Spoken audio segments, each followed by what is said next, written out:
بسم اللہ الرحمن الرحیم صلاۃ و سلام علیک یا رسول اللہ۔ اللہ تبارک و تعالیٰ کے فضل سے عقائد اہل سنت و جماعت کی بنیاد ان واضح صریح اور مضبوط نصوص پر ہے اور ان پختہ دلائل پر ہے جن کی مضبوطی چٹانوں سے زیادہ ہے اور جن دلائل کی وسعت اور گہرائی سمندر سے زیادہ ہے اور جن دلائل کی رفعت اور بلندی آسمانوں کو چھو رہی ہے۔ دلائل کے اس معیار، انداز اور کثرت کی وجہ سے کوئی بھی باطل فرقہ اہل سنت و جماعت کے سامنے ٹک نہیں سکا، روافض ہوں یا خوارج، نواسب ہوں یا معتزلہ، پرانے رافضی ہوں یا ان پرانے رافضیوں کا کسی جدید شکل میں ظہور ہو۔ جو بھی اہل سنت و جماعت کے مقابلہ میں آیا ہے، اللہ کے فضل سے اسے منہ کی کھانی پڑی ہے۔ یہی وجہ ہے کہ آج بھی پوری دنیا پر اللہ کے فضل سے اہل سنت و جماعت سنی افراد کثرت کے ساتھ ہیں اور اسی جماعت کو سواد اعظم کہا جاتا ہے۔ ان تمہیدی کلمات کے بعد آپ کے سامنے مسئلہ ابی طالب کے حوالہ سے چند باتیں رکھنا چاہتا ہوں۔ سب سے پہلے بطور اصول اور تقدیم کے طور پر یہ بات پلے باندھ لیں اور ذہن نشین فرما لیں کہ ہمارا اور روافض کا اس مسئلہ میں اختلاف ہے۔ روافض کا بیانیہ یہ ہے کہ ابو طالب مومن تھا اور اہل سنت و جماعت کے نزدیک ان کا ایمان ثابت نہیں ہے۔ ہمارے ہاں کفر ابی طالب پر اجماع ہے۔ کسی کا ہاضمہ اس بات سے خراب ہوا ہو تو وہ درست کر لے۔ اس بات کو فتاوی رضویہ کی جلد نمبر 29 صفحہ نمبر 713 پر اعلیٰ حضرت علیہ الرحمہ نے فرمایا، علماء کا جا بجا کفر ابی طالب پر اجماع نقل فرمانا اور اسلام ابی طالب کا قول مزعوم روافض بتانا اس حکایت بے سر و پا کے رد کو بس ہے۔ یعنی اس ڈیڈ لائن میں امام اہل سنت مجدد دین و ملت الشاہ امام احمد رضا خان قادری حنفی رحمہ اللہ تعالیٰ نے بڑے واضح انداز میں عقیدہ اہل سنت و جماعت کو بیان فرما دیا۔ اس پر آپ مزید حوالہ جات بھی نوٹ فرما لیں۔ یعنی موقف کیا ہے کہ ہمارا اور روافض کا اس مسئلہ میں اختلاف ہے۔ روافض ان کے ایمان کے قائل ہیں اور ہم اہل سنت و جماعت ان کے کفر پر اجماع مانتے ہیں۔ اس سلسلہ میں پہلا حوالہ تو آپ نے فتاوی رضویہ سے سنا۔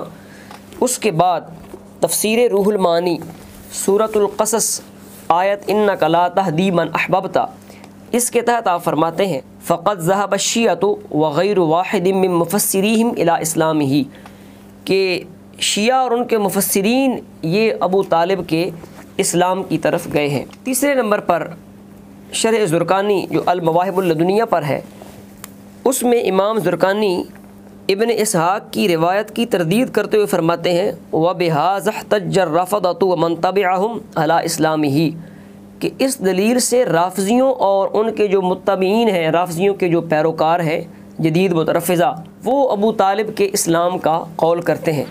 اسی طرح ایک اور مقام پر امام زرقانی نے اس بات کو بیان کیا، جلد نمبر 3 اور صفحہ نمبر 274 پر مزید موقف واضح ہے۔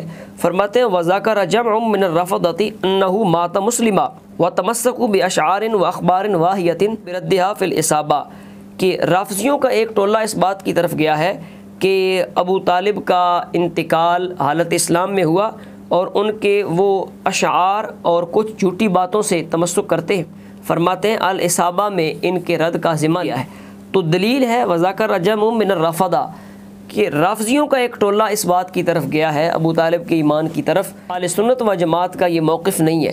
ایسے ہی مرقات شرح مشکات میں بھی اس بات کو بیان کیا گیا، جلد نمبر 10 ہے اور صفحہ نمبر اس کا 98 کتاب الفتن ہے۔ فرماتے ہیں ابو طالب وَإِن لَّمْ يُؤْمِنْ عِندَ أَهْلِ السُنَّةِ، اہل سنت و جماعت کے نزدیک ابو طالب کا ایمان ثابت نہیں ہے۔ ایسے ہی 5ویں نمبر پر نسیم الریاض جو الشفاء شریف کی شرح ہے، قاضی عیاض مالکی رحمہ اللہ تعالیٰ کی شفاء کی شرح نسیم الریاض، اس کا صفحہ نمبر 58 اور جلد نمبر 5 فرماتے ہیں ابو طالب مات کافرا وَادِّعَاءُ بَعْضِ الشِّیعَةِ أَنَّهُ أَسْلَمَ لَا أَصْلَ لَهُ، ابو طالب کا انتقال کفر میں ہوا اور بعض شیعوں کا دعویٰ کرنا ان کے ایمان کا، فرماتے ہیں اس کی کوئی دلیل نہیں۔ تو ان 5 حوالہ جات سے بحمدللہ یہ بات ثابت ہو گئی کہ ایمان ابی طالب کا بیانیہ یہ روافض کا ہے اور اہل سنت و جماعت کے نزدیک ان کا ایمان ثابت نہیں ہے۔ اس وضاحت کے بعد سامعین مکرم، پریشان کن بات یہ ہے کہ جب اہل سنت و جماعت کے پاس اتنے عظیم دلائل موجود ہیں اور اتنے وسیع دلائل ہیں، اور پھر یہ بات بھی ثابت ہو گئی کہ یہ ہمارا موقف نہیں ہے، اس کے باوجود مترفضہ رافضیوں کے چھوٹے بھائی تفصیلی اس مسئلہ کی بنیاد پر پوری امت پر تان کرتے ہیں۔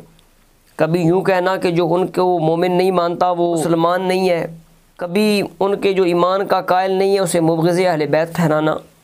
ابھی چند روز پہلے قریشی ہاشمی صاحب کا ایک کلپ سننے کو ملا جس میں انہوں نے جہالت کا اظہار کیا اور بد کلامی کی اور اہل سنت و جماعت کو مبغض اہل بیت ہونے کا طعنہ دیا۔ اس سلسلہ میں آپ قریشی ہاشمی صاحب کی گفتگو سماعت فرمائیں۔ اور آج کل ایک نئی تفسیر لے کے آئے مارکیٹ میں شاہ جی، تفسیر جیلانی۔ اے پتر ہوش چ رہے، اگر تم نے تفسیر جیلانی کی تو میں وہ حوالے کڈے ہوئے نا تفسیر جیلانی دے، تانوں لیٹرینج بھی جگہ نہیں لبن لگی۔ میں صرف اشارے سے بتا رہا ہوں، اگر ابو طالب کے مسئلے پہ تفسیر جیلانی اتھینٹک ہے تو بنو امیہ کے مسئلے پہ پھر کیا کرو گے؟ کہ بچ جاؤ، ان مسائل میں مت پڑو۔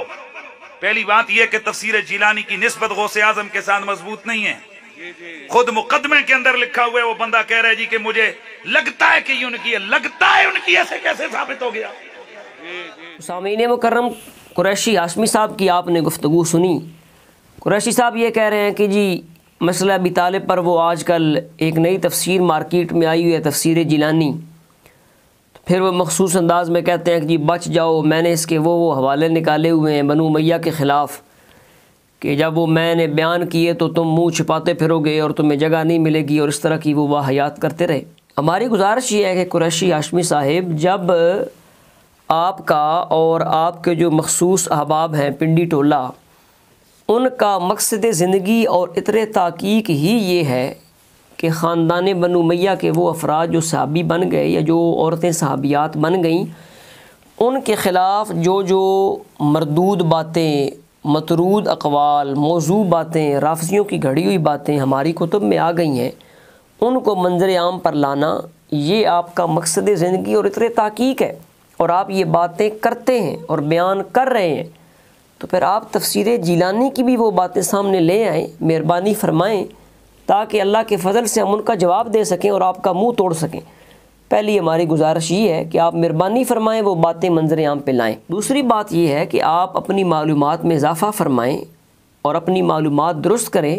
جس انداز میں آپ جواب دے رہے ہیں، پتہ یوں چلتا ہے کہ شاید ہمارا انحصار ہی سارا تفسیر جیلانی پر ہے۔ ایسی بات نہیں ہے، اپنی معلومات درست فرمائیں۔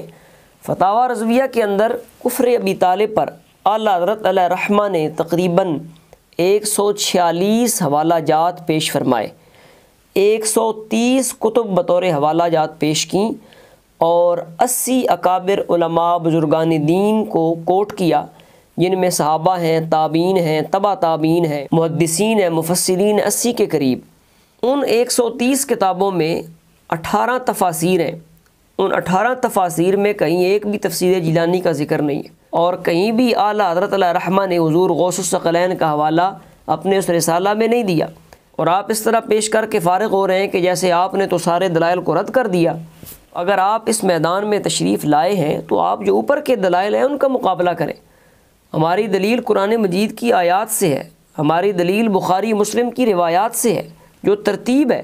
تو اگر آپ کو شوق ہے رد کرنے کا تو پھر اب اوپر سے شروع ہو، یہ نیچے سے رد کرنے کا انداز آپ نے کیوں اختیار فرمایا؟ اور تیسری بات یہ ہے کہ جب آپ یہ خود تسلیم کر چکے کہ تفسیر جیلانی کی نسبت حضور غوث الثقلین کی طرف کوئی مضبوط نہیں ہے، یہ خود تمہیں تسلیم ہے، تو جو دلیل بطور الزام خود تم دے رہے ہو اور اس کو خود پھر مشکوک بھی قرار دے رہے ہو، تو بتاؤ اب تمہارے پلے کیا رہ گیا؟ یعنی جو بات بطور الزام تم نے خود پیش کرنی ہے، خود ہی اس کو تشکیک کے کھاتے میں ڈال رہے ہو، خود اس کو مشکوک بنا رہے ہو کہ اس کی نسبت حضور غوث پاک کی طرف مضبوط نہیں ہے، تو بتاؤ جو اس سے پھر دلیل بطور الزام پیش کرو گے کیا وہ تمہیں فائدہ دے گی؟ قریشی صاحب غور سے کام لیں۔ تیسری بات یہ ہے کہ تفسیر جیلانی میں جو تم کہہ رہے ہو کہ بنو امیہ کے خلاف میں نے ایسے ایسے حوالے رکھے ہوئے ہیں اور میں نے نشان لگائے ہوئے ہیں، تو سوال یہ ہے کہ تفسیر جیلانی کی وہ باتیں آیا مومنین و مومنات بنو امیہ کے خلاف ہیں، صحابہ و صحابیات خاندان بنو امیہ کے خلاف ہیں، یا اس خاندان کے جو فساق و فجار گزرے ہیں ان کے خلاف ہیں؟ اگر تم یہ کہو کہ وہ باتیں صحابہ و صحابیات بنو امیہ کے خلاف ہیں معاذ اللہ، تو ان اقوال کو، ان باتوں کو ہم اسی ٹوکری میں ڈالیں گے جس ٹوکری میں آپ کو ڈال رہے ہیں۔ وہ مردود ہوں گی، وہ اقوال رد ہوں گے۔ کیوں؟ اجماع کے مقابلہ میں ایسے اقوال کی کوئی حیثیت نہیں ہوتی۔ صحابہ کی شان کے متعلق، ان کے دفاع کے متعلق قرآنی آیات ہیں، احادیث ہیں، امت کا اجماع ہے۔ ایسے اجماع کے مقابلے میں جو اقوال ہوں وہ رد ہوتے ہیں۔ اور اگر بالفرض تفسیر جیلانی میں کوئی ایسی بات ملے کہ جو حضرت امیر معاویہ رضی اللہ تعالیٰ عنہ، حضرت ابو سفیان رضی اللہ تعالیٰ عنہ، حضرت ہند رضی اللہ تعالیٰ عنہا اور دیگر جو صحابہ و صحابیات اس خاندان سے تعلق رکھتے ہیں، ان کے متعلق اگر بالفرض کوئی بات تفسیر جیلانی میں ملے تو ہم کہیں گے کہ حضور غوث پاک کا عقیدہ آپ کی دوسری کتابوں میں موجود ہے، اس بات کو ہم رد کریں گے۔ وہ کسی آپ جیسے خطیب کی مہربانی ہوگی جس نے شامل کر دی، جس نے ایڈیٹنگ کر دی، اضافہ کر دیا۔ حضور غوث پاک کا وہ عقیدہ نہیں ہے۔ حضور غوث پاک کا جب عقیدہ دوسری جگہ آپ کی کتابوں میں موجود ہے، یہ اصول الدین ہے، اور زیادہ مسئلہ لوگوں کو حضرت امیر معاویہ رضی اللہ تعالیٰ عنہ سے بنتا ہے۔ تو اس میں صفحہ نمبر 253 پر جدھر آپ نے یہ باب قائم کیا نا الخلفاء الراشدون، قریشی صاحب قریب ہو کے دیکھیں، اس باب میں آپ نے خلفاء راشدین میں حضرت امیر معاویہ رضی اللہ تعالیٰ عنہ کو داخل کیا ہے۔ لہٰذا آپ بتائیے آپ کے پلے کیا رہ گیا؟ تفسیر جیلانی کی کوئی ایسی بات ہوگی جو خاندان بنو امیہ کے صحابہ کے خلاف ہے، یا معاذ اللہ خاندان بنو امیہ کی صحابیات کے خلاف ہے، تو اس کو ہم رد کریں گے، اس کا جواب دیں گے۔ اور دوسرے مقام پر جو حضور غوث پاک کی کتابوں میں موجود ہے، اور پھر وہ کتابیں کہ جن کی نسبت آپ کے ساتھ صحیح ثابت ہے، تو ہم ان کو پیش کرتے ہوئے تفسیر جیلانی کے اس مقام کا رد کریں گے۔ لہٰذا آپ نے دیکھ لیا کہ آپ کس طرح احترام کر رہے ہیں سیدنا امیر معاویہ رضی اللہ تعالیٰ عنہ۔ اور اگر تفسیر جیلانی میں کوئی ایسی بات ہے کہ جو فساق بنو امیہ کے خلاف ہے، تو اس پر ہم کوئی اختلاف نہیں کرتے۔ فساق کا کون دفاع کرتا ہے؟ لہٰذا آپ پر یہ لازم ہے کہ آپ یہ گفتگو میری سننے کے بعد تفسیر جیلانی کے وہ مقامات عوام کے سامنے لائیں اور تعین کریں کہ تفسیر جیلانی میں اس مقام پر کس کو مراد لیا گیا ہے۔ اس حوالہ سے آخری گزارش یہ ہے اور میرا آپ سے سوال ہے کہ تفسیر جیلانی کے مقامات تو وہ آپ بیان کریں گے سو کریں گے، وہ سامنے آئیں گے تو دیکھیں گے۔ پہلے تو بتا کہ صحابہ و صحابیات خاندان بنو امیہ کے متعلق تیرا عقیدہ کیا ہے؟ اگر تو یہ کہے کہ خاندان بنو امیہ کے جو افراد صحابہ بنے اور جو اس خاندان کی عورتیں صحابیات کی صف میں شامل ہوئیں، میں ان کا احترام کرتا ہوں، عقیدت رکھتا ہوں، اور میرے دل میں ان کے متعلق کوئی میل نہیں، تو پھر بتا اس لافظنی کا فائدہ کیا ہے؟ تفسیر جیلانی کے اس مقام کو بطور الزام اہل سنت و جماعت کے خلاف پیش کرنے کا تک کیا ہے؟ اس بات کو دلیل بنا رہے ہو جس پر خود تمہارا ایمان نہیں ہے؟ یہ پہلا میرا سوال ہے۔ اور دوسرا سوال یہ ہے کہ اگر آپ خاندان بنو امیہ کے جو افراد صحابہ بن گئے یا جو عورتیں صحابیات میں شامل ہو گئیں، ان کا احترام نہیں کرتے اور بالیقین نہیں کرتے کیونکہ شواہد اس بات پر موجود ہیں، تو پھر بتاؤ اہل سنت و جماعت کے اسٹیج پہ کر کیا رہے ہو؟ کیوں اہل سنت و جماعت کا نمائندہ بن کے، لیبل اہل سنت و جماعت کا لگا کے، اسٹیج اہل سنت کا، عوام اہل سنت کی، پیسہ اہل سنت کا، مجمع اہل سنت کا، تو کیوں اس سارے مجمع میں رفض کے عقیدے کو پروموٹ کر رہے ہو؟ کیوں منافقت کا دھندا کیا جا رہا ہے؟ کیوں لباس خضر میں راہزنی کی جا رہی ہے؟ اور کیوں شراب کو دودھ والی بوتل میں بیچا جا رہا ہے؟ اس کا جواب دینا بھی آپ پر لازم ہے۔ اور یہاں پر میں بطور فائدہ سامعین کے سامنے یہ بات رکھنا چاہتا ہوں کہ ہم پر جو تانا لگایا جاتا ہے کہ تم بنو امیہ کے وکیل ہو، بنو امیہ کے وکیل ہو، تو یہ بات ہر کوئی سن لے، ہم مطلقاً بنو امیہ کے وکیل نہیں ہیں۔ خاندان بنو امیہ کے وہ افراد جو حضور علیہ الصلوۃ والسلام کے صحابی بن گئے، یا اس خاندان کی وہ عظیم عورتیں جو حضور علیہ الصلوۃ والسلام کی صحابیات بنی، شرف صحابیت جنہوں نے پایا، ہم ان کے اللہ کے فضل سے وکیل ہیں اور کسی کتے کو بھی ان کے خلاف زبان نہیں کھولنے دیں گے۔ اور یہ یاد رکھیں، یہ جتنے پھر رہے ہیں نئے رافضی اور ٹٹو رافضی ہیں، مترفضہ تفصیلی رافضیوں کے چھوٹے بھائی، یہ دھیان سے سنیں، خاندان بنو امیہ کے خلاف مطلقاً خبردار کوئی زبان کھولے یہ وہ خاندان ہے کہ حضور علیہ الصلوۃ والسلام کی 3 شہزادیاں اس خاندان کے عقد میں۔ سامعین مکرم، ہم جس کا بھی دفاع کرتے ہیں اور جس کی بھی عزت پر پیرا دیتے ہیں تو وہ اصل وجہ حضور علیہ الصلوۃ والسلام کی ذات کی ہے۔ آل کی محبت بھی حضور علیہ السلام کی وجہ سے، اور اصحاب کی محبت اور ان کا دفاع بھی حضور علیہ الصلوۃ والسلام کی وجہ سے۔ تو خاندان بنو امیہ کو نہ کوئی بھونکتا پھرے، یہ وہ عظیم خاندان ہے جس کے عقد میں حضور علیہ الصلوۃ والسلام کی 3 شہزادیاں گئی ہیں، اور ایک فقط شہزادی حضور علیہ الصلوۃ والسلام کی سیدہ پاک رضی اللہ تعالیٰ عنہ، وہ بنو ہاشم کے عقد میں یعنی مولا المسلمین حضرت علی کرم اللہ تعالیٰ وجہ الکریم کے عقد میں آئیں۔ اس گفتگو سے بحمداللہ یہ بات واضح ہو گئی کہ قائلین ایمان ابی طالب اہل سنت و جماعت نہیں ہیں، روافض ہیں۔ اور یہاں آخری بات بھی یاد رکھیں، کوئی اکا دکا اگر کوئی رسالہ کسی ہمارے بزرگ کا ملتا ہے تو پہلی بات تو یہ ہے کہ اجماع کے خلاف کوئی اکا دکا اس طرح کی باتیں لا نسمعو لا نلتفت الیہ، ہم ان کی طرف کوئی توجہ نہیں کرتے، نہ ان کی کوئی حیثیت ہے اور نہ ان کی طرف ہم کان دھرتے ہیں۔ اگر کوئی کسی نے کوئی بات لکھی ہے، کوئی چند اوراق لکھے ہیں، وہ تسامح پر معمول ہے، وہ عدم توجہ ہے، وہ عدم اطلاع علی الحقیقہ ہے۔ ہم افراد بشر میں انبیاء کے بعد کسی کو معصوم نہیں مانتے، ہم اپنے اکابر کو، بزرگوں کو معصوم نہیں مانتے، ان سے غلطی ہو سکتی ہے، خطا کا امکان ہے۔